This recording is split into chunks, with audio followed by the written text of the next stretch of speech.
Assalamualaikum warahmatullahi wabarakatuh.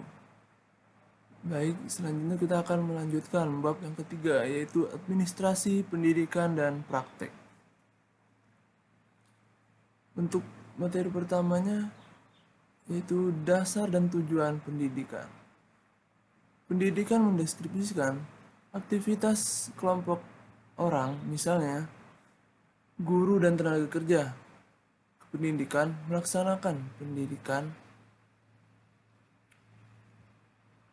antar orang-orang muda bekerja sama dengan orang-orang yang berkepentingan, kemudian secara perspektif yaitu memberikan petunjuk bahwa pendidikan adalah muatan arahan pilihan yang ditetapkan sebagai wahana pengembangan masa depan anak didik yang tidak terlepas dari keharusan kontrol manusia sebagai pendidik. Nah, menurut pandangan Piaget, pada tahun 1896, pendidikan didefinisikan sebagai penghubung dua sisi. Di satu sisi, individu yang sedang tumbuh berkembang, dan di sisi lain, nilai nasional, intelektual, dan moral yang menjadi tanggung jawab pendidik untuk mendorong individu tersebut. Dalam sejarah pendidikan nasional, pernah muncul sistem pendidikan nasional, pancawarna. Nah, ada dua nih, yaitu memberikan nama sistem pendidikan nasional menjadi sistem pendidikan nasional Pancasila. Yang kedua, rumusan induk sistem pendidikan nasional Pancasila. Nah, strategi penuntasan wajar Diknas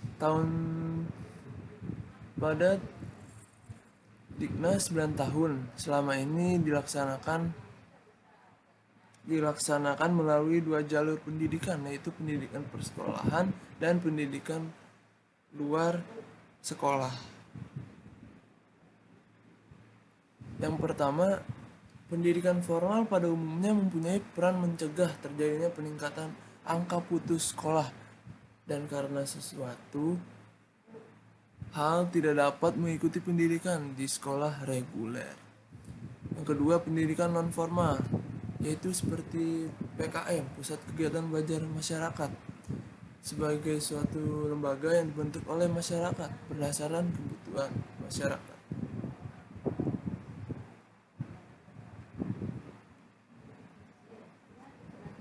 Nah, yang B, penilaian pendidikan dalam menguraikan perkembangan di bidang penilaian ini.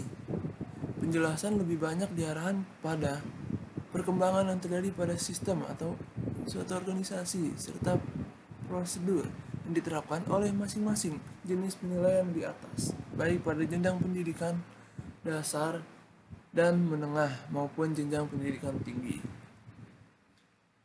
Nah, ada ujian akhir.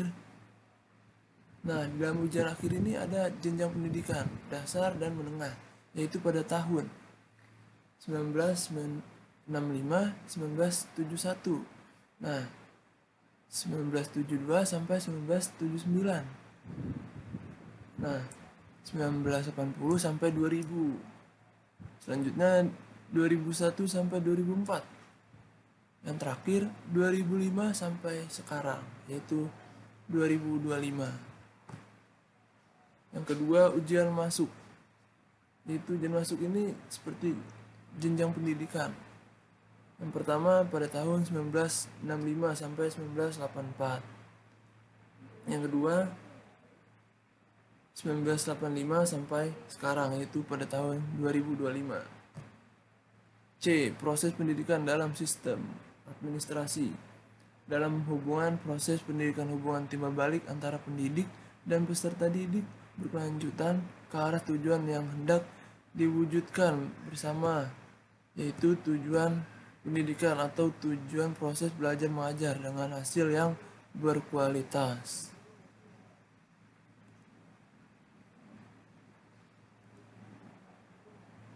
Nah, ada fungsi.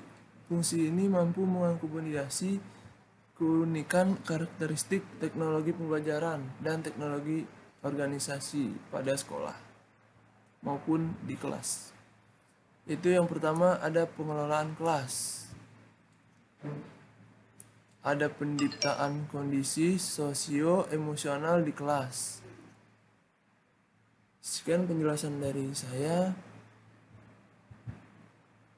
Berhubung bab 1, bab 2, bab 3 sudah saya jelaskan, maka selesailah presentasi saya saat ini.